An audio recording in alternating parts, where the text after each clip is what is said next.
Greetings, I'm Michael Matsuda, president of the Martial Arts History Museum. Today I have with me the great John Hackleman. Now John Hackleman is the founder of the Pit, he's the man.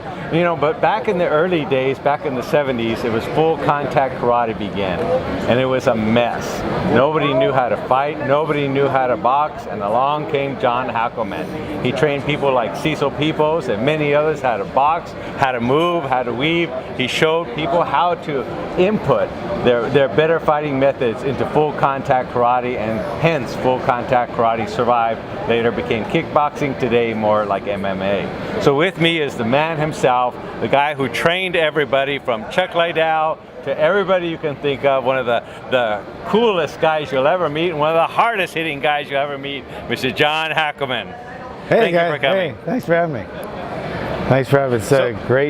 It's a great atmosphere. So tell me a little bit about your history from the early days of full contact and what you're inspiring for today. What's your outlook on martial arts today?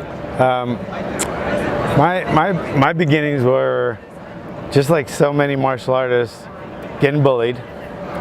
Don't want to get bullied. Start doing martial arts, and then fall in love with the martial art for the martial art. And then in the meantime, not getting bullied anymore. But then you fall in love with it and it becomes your way of life.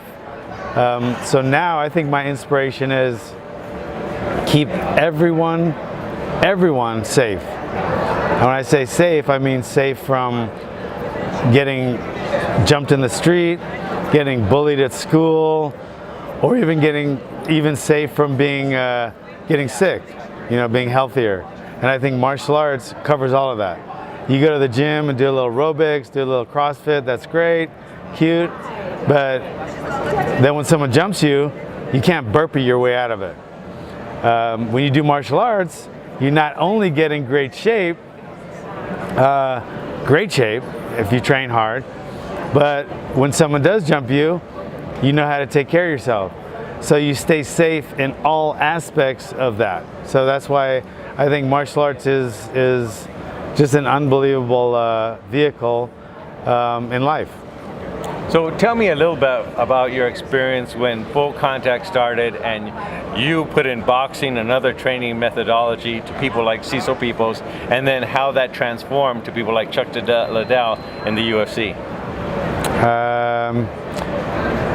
I think I just noticed that there was a missing link. I think one of the biggest missing links that I noticed was this, keeping their hand down here, which everybody did. And then when they started doing full contact, even though they would learn, they would know that they should keep their hands up, instinctively it would come down here, and that would be very hazardous to their defense. So I think keeping the hands up was one of the main things. They threw a lot of their one-dimensional and their straight punches because they're so used to reverse punches. So I brought in a lot of hooks and overhands, and at first people would say they were too telegraphing and too looping, but once people started getting knocked out with them, they saw that how effective they were, and they kind of went from there.